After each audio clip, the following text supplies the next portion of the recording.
La ministre de la Justice et garde des Sceaux, Rachida Dati, arrive à l'aéroport Ben Gourion de Tel Aviv, où elle commence une tournée de 2 jours en Israël et dans les territoires palestiniens. Accompagnée des membres de la délégation française, la ministre se rend immédiatement au Consulat général de France à Jérusalem, où elle rencontre certains membres influents de la communauté palestinienne, dont son homologue, Ali Kashan.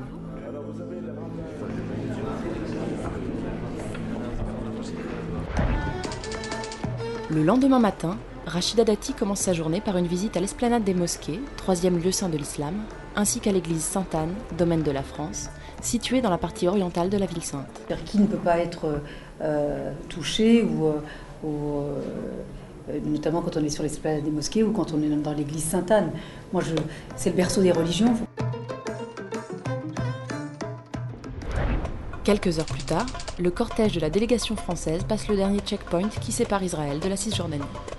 Il se rend à Ramallah, situé en zone autonome au nord de Jérusalem. Ramallah est le centre administratif et politique palestinien de Cisjordanie. La ministre parcourt les rues à la rencontre de ses habitants et des différentes organisations humanitaires implantées dans les faubourgs de la ville. J'ai toujours milité en faveur du droit des femmes. J'ai toujours milité pour la lutte contre les violences conjugales. Je ne peux pas regarder une femme ou une petite fille sans penser à son avenir, à ses droits, à sa liberté. Moi, je trouve ce qui est le plus important pour quelqu'un, c'est sa liberté. Croyez-moi, pour une femme, c'est encore plus important. Et c'est vrai que quand je vois ces petites filles, elles faisaient du sport, elles faisaient de l'escrime, dans un endroit où on a l'impression qu'on n'a pas le droit à l'insouciance, pas le droit au plaisir. Je trouve que l'insouciance et le plaisir, ça fait partie des libertés. La délégation se rend maintenant au ministère de la Justice. C'est ici que Rachida Dati signe un accord de coopération avec son homologue palestinien, Ali Kashan.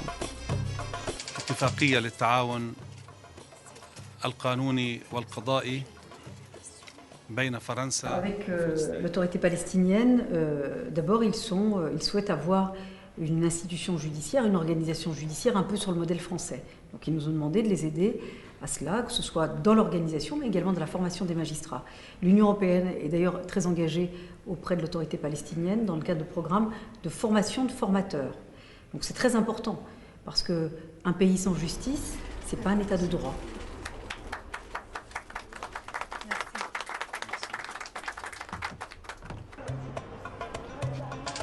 Rachida Dati conclut sa tournée à Ramallah par une visite au centre culturel franco-allemand, symbole de la réconciliation des peuples.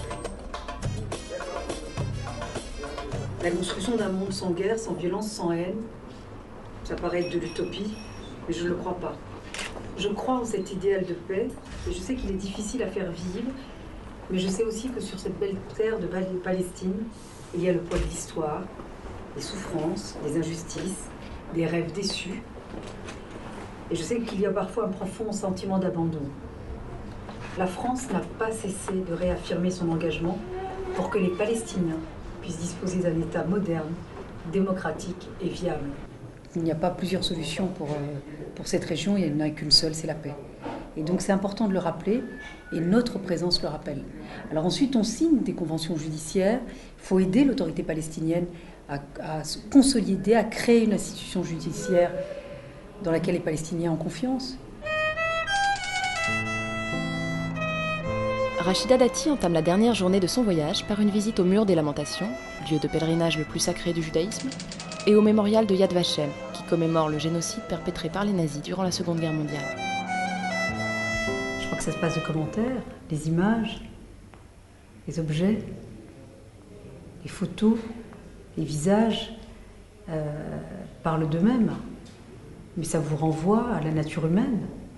J'ai eu beaucoup d'émotions à l'accompagner à Yad Vashem. Il y a là toute une continuité, il y a là toute une réflexion et j'étais heureux de partager un peu de cette réflexion avec elle. Ça lui tient beaucoup à cœur, ça me tient beaucoup à cœur que ça lui tienne à cœur et donc il y a là un peu de partage de mémoire, ce qui est quelque chose de fondamental dans le vivre ensemble des individus.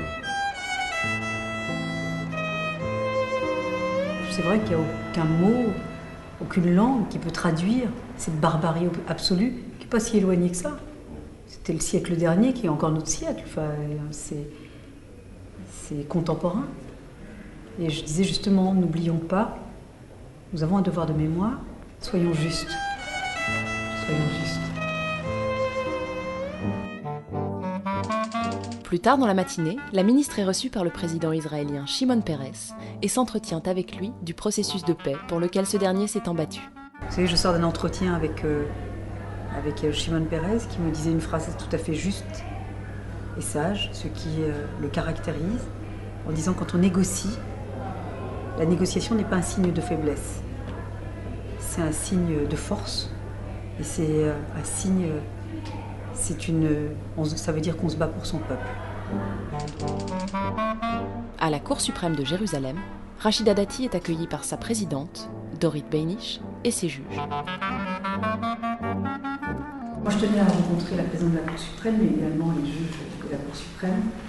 C'est extrêmement intéressant parce que c'est un débat que nous avons en France en ce moment sur la notion d'indépendance et la notion d'indépendance du juge dans ses décisions de justice. Et comme dans des pays où la justice est totalement indépendante, c'est important de pouvoir confronter la notion et la définition d'indépendance, qui peut varier d'un pays à un autre en fonction de son histoire et de sa tradition. Avec Israël, j'ai rencontré mon homologue, j'ai rencontré la présidente de la Cour suprême. Alors, mon homologue, on a décidé d'ici la fin de l'année d'accroître la coopération, notamment dans le cadre de l'exécution de décisions de justice, de part et d'autre. Que des décisions françaises puissent être mieux exécutées ici, ou des décisions israéliennes puissent être exécutées en France. Quand on est amis, on se dit tout, et donc on a dit là où il y avait des difficultés, et on a dit là où ça pouvait bien marcher. Mais c'est vrai aussi, il faut le savoir, le système judiciaire israélien est un système indépendants. Ils étaient très intéressés par notre Conseil d'État, de savoir comment ça fonctionne, parce que là c'est très différent, parce que la Cour suprême joue aussi un peu le rôle de Conseil d'État, sauf qu'elle est indépendante du pouvoir exécutif. C'est extrêmement intéressant. C'est un système judiciaire qui est totalement indépendant. À l'université Herzliya de Tel Aviv, la ministre échange, avec le public venu nombreux, sur le thème de la France qui change. Madame le ministre, c'est pour nous un énorme honneur que vous ayez choisi notre université pour vous adresser au public israélien. Il y va un peu d'une autre France, il y va un peu de notre Europe, il y va d'un espoir, un espoir qui nous touche nous aussi, pas seulement parce que nous sommes intéressés pour tout ce qui concerne l'Europe, pour ce qui touche la France, mais aussi parce que les expériences que vous entamez, les réformes que vous entamez,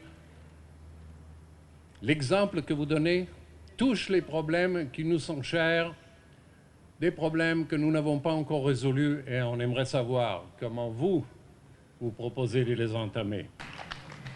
Ce matin, je me suis recueillie au mémorial de Yad Vashem et cela restera pour moi l'un des moments les plus forts de ma venue en Israël.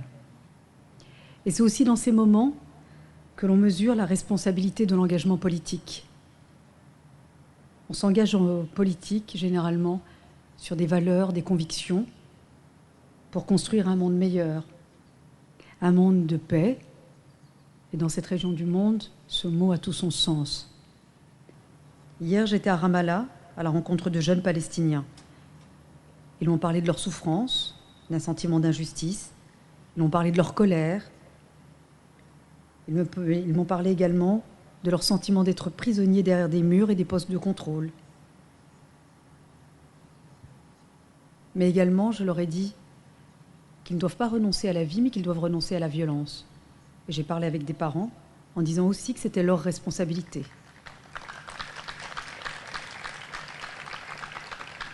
La France aime et respecte Israël. J'aime Israël et j'aime les Israéliens.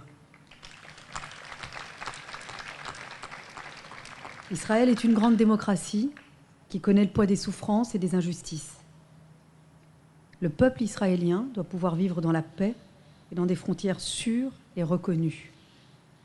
Cela ne sera possible que lorsque le peuple palestinien aura également le sentiment d'être respecté, traité avec justice. Nicolas Sarkozy a pensé à l'Union pour la Méditerranée en pensant aux Israéliens, aux Palestiniens.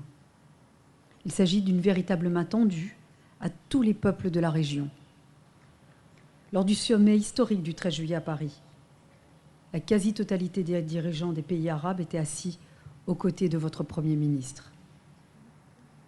La France affiche clairement sa relation privilégiée avec Israël. Elle ne cache pas non plus les liens qu'elle entretient avec le peuple palestinien. C'est l'avenir du monde qui est en jeu ici. C'est la sécurité du monde qui en dépend et la paix au Proche-Orient. Je vous remercie.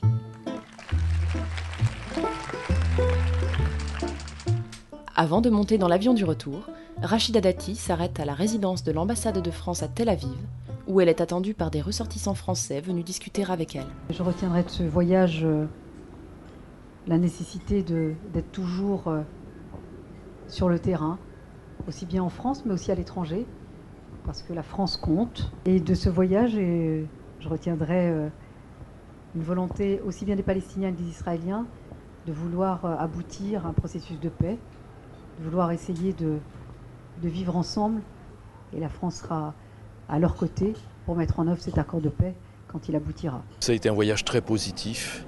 Je crois qu'elle a pu mesurer la connaissance, l'intérêt que les Israéliens attachent à son parcours, bien sûr, la sympathie avec laquelle elle a été accueillie. Je pense notamment à l'entretien qu'elle a eu avec Shimon Peres, qui était empreint de chaleur. Je crois également qu'elle a prononcé des paroles fortes et des paroles qui ont été droites au cœur des Israéliens et qui sont d'autant plus importantes que ce sont des paroles analogues qu'elle a prononcées aux Palestiniens, ce qui lui a permis de prononcer un discours de paix sans flatter particulièrement les uns et les autres, un discours de vérité, et nous avons besoin de ce genre de discours.